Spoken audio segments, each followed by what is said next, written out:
Verso 20. Y yo, dudando en cuanto a la pregunta sobre esto, dije,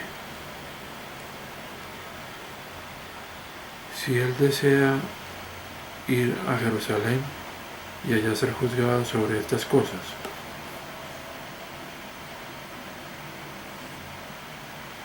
Verso 21. Pero Pablo, habiendo apelado a ser mantenido para la audiencia de Sebastián, o dice acá Sebastus, le mandé que fuera tenido hasta que pueda mandarlo a César. Verso 22. Y Agripa dijo a Festo, estaba deseando también yo mismo escuchar al hombre. Y él dijo,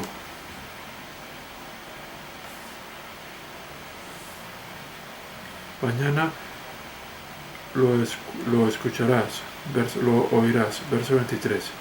En la mañana, por lo tanto, al venir Agripa y Berenice,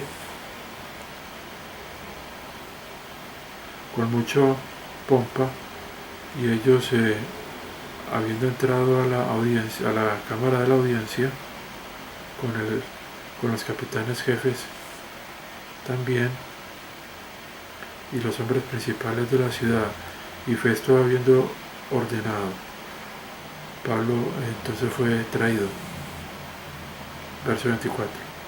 Y Festo dijo, Rey Agripa y todos los hombres quienes están presentes con nosotros, ustedes ven a este sobre quien toda la multitud de los judíos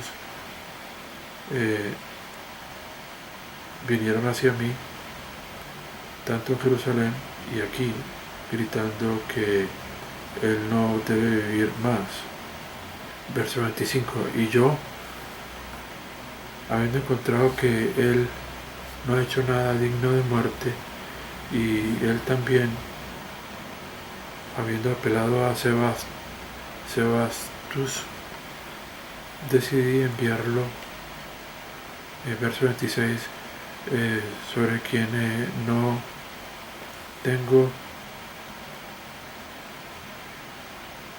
tengo nada concreto para escribir a mi Señor, por lo tanto lo traje ante ti y especialmente delante de ti, Rey Agripa, para que, habiéndolo examinado, pueda tener algo para escribir.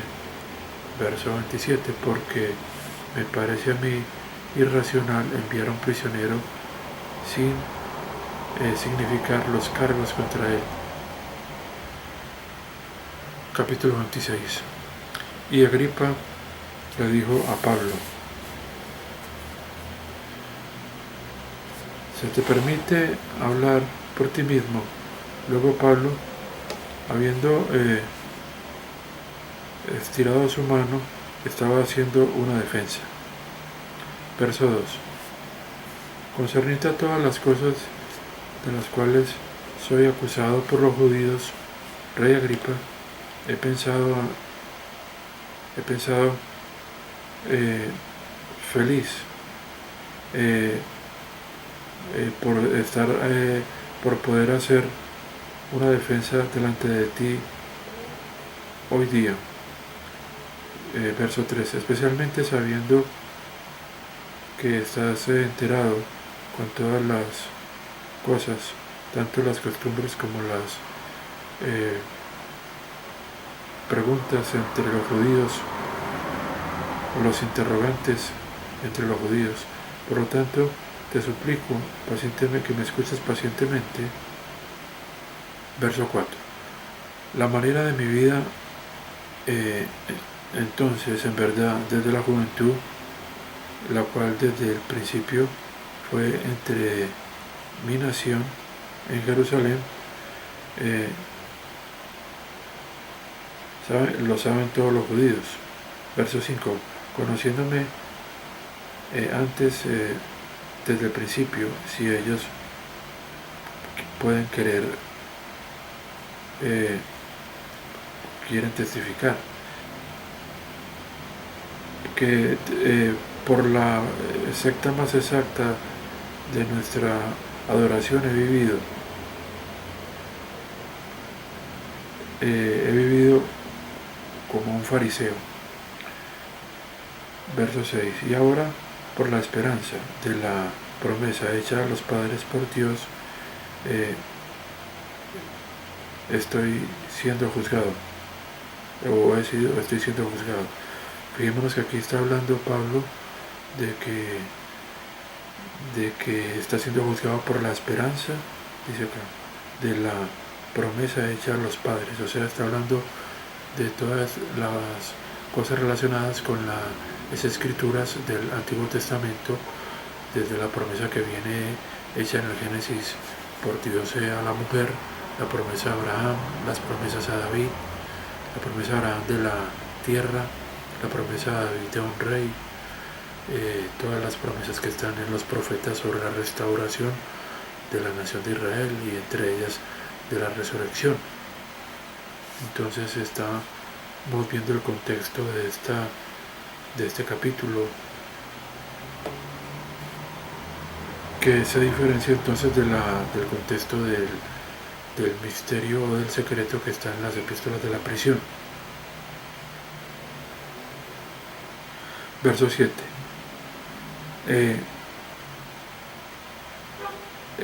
Ahora pues, viniendo del verso 6, y ahora por la esperanza de la promesa hecha a los padres por Dios, estoy siendo juzgado. Verso 7, a la cual nuestras 12 tribus, día y noche, sirven a Dios, esperan que venga, sobre la cual la esperanza estoy siendo acusado. Rey Agripa, estoy siendo acusado por los judíos. Y después sigue el apóstol Pablo, verso 8. ¿Por qué se juzga increíble para ti si Dios resucita a los muertos?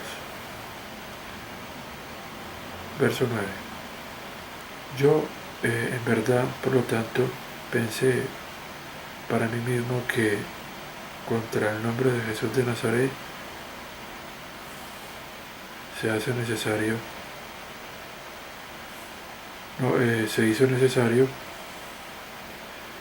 me hizo necesario hacer muchas cosas contra ese nombre. Verso 10, las cuales yo hice en Jerusalén, y muchos de los santos envié a prisión, encerré en prisión, habiendo recibido autoridad de los sumos sacerdotes. Ellos también fueron puestos a muerte, y di mi voto contra ellos, o sea que aprobó la muerte de estos que apresaba. Verso 11, y en cada sinagoga también castigándolos, estaba ordenándoles de que blasfemaran contra y en exceso enojado contra ellos, estaba también persiguiéndolos aún hasta ciudades extranjeras. Verso 2, en las cuales cosas también, yendo a Damasco con autoridad y comisión de los sumos sacerdotes, al mediodía, verso 3, al mediodía vi en el camino, aquí vuelve a contar su experiencia de la aparición de nuestro Señor Jesucristo. Vi en el camino, oh Rey, desde el cielo arriba el brillo del sol, brillando alrededor sobre mí, una luz, y los que iban conmigo, verso 14, todos caímos a la tierra o al suelo. Oí una voz hablándome a mí, diciéndome en el dialecto hebreo: Saulo, Saulo, ¿por qué me persigues? Dura cosa contra los chuzos patear. Verso 15, y yo dije: ¿quién eres tú, Señor? Y él dijo, yo soy Jesús a quien tú persigues. Pero levántate y ponte sobre tus pies, porque por esto me aparecí a ti, para escogerte como un oficial y un testigo tanto a la gente y a las naciones, o sea, a los judíos y a las naciones, a quienes ahora te envío. Verso 18, para abrir sus ojos, para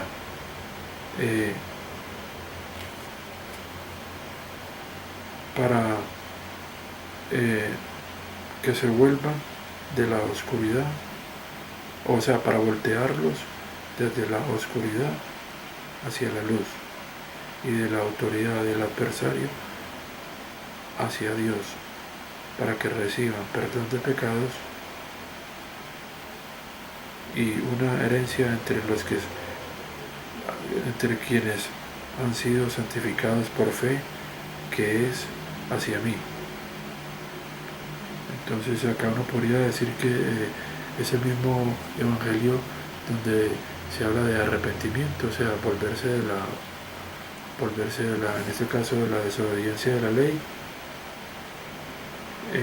o de los demás pecados como la idolatría, porque él iba a ser enviado a los judíos y a los gentiles. Entonces aquí está muy interesante cuando dice que abra sus ojos para voltearlos de la oscuridad a la luz, porque también había judíos incrédulos, ¿cierto? Y en pecado, y de la autoridad del adversario hacia Dios, y para que reciban perdón de pecados y una herencia entre los que han sido santificados por fe, que es en mí.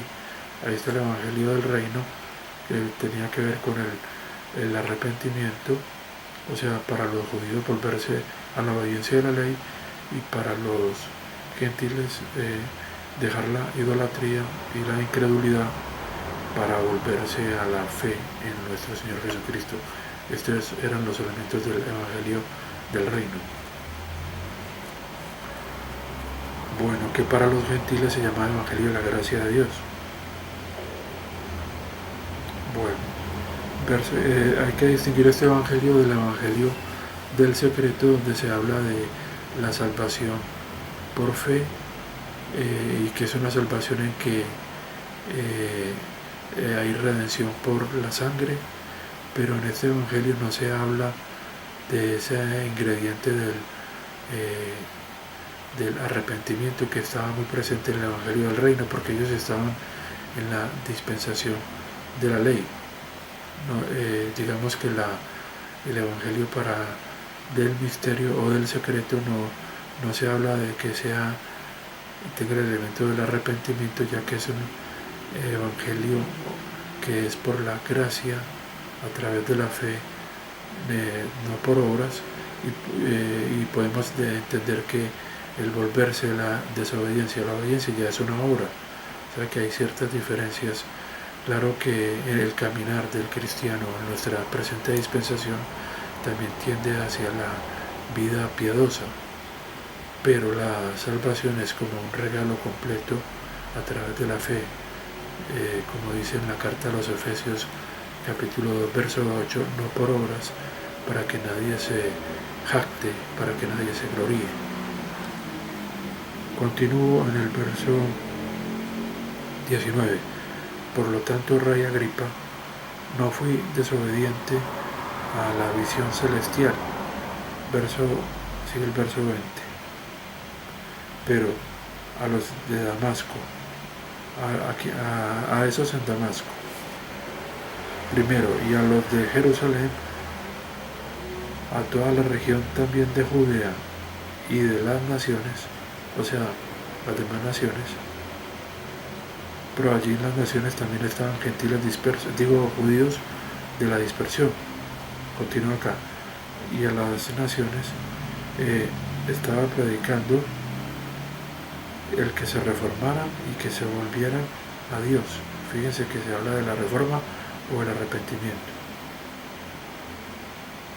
haciendo obras dignas de reformación, o sea, dignas de arrepentimiento. Lo mismo que predicaba Juan el Bautista, que era que hicieran obras, cuando él decía que los soldados hicieran, que no robaran, o sea, cada persona cómo debía demostrar ese, cierto, que los que tenían empleados que no los explotaran, etcétera, que se demostrara ese arrepentimiento, esa volverse a la obediencia a la ley a través de las buenas obras.